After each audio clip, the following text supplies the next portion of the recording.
one way for you to differentiate yourself from your competitors.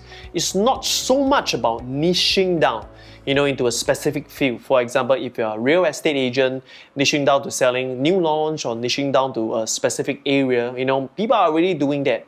But what you want to re-look into is one of the key components of what you're offering. So let me give you an example. So let's just use real estate agent because we were just using it as example earlier. So say for example, there's many components to a good agent, right? Being able to have a good calculation of numbers for you, being able to close the sales, sell your house for you, buy a house accurately and a good price for you, identify a good project, renting out fast, in many ways, right? But however, you want to look deep into it, right? Identify what is the domino effect in your industry.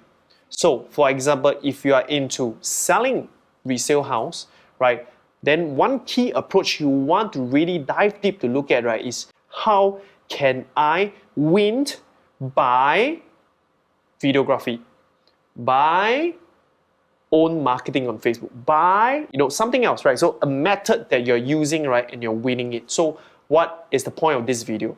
Select on a method or why this method produced the best product, this method produced the best result, this method produced the best satisfaction of using the product, right? But be focused in the method and scream as loud as you can why this method is the most crucial, which we call it domino effect, because this one thing fall, the rest go into place.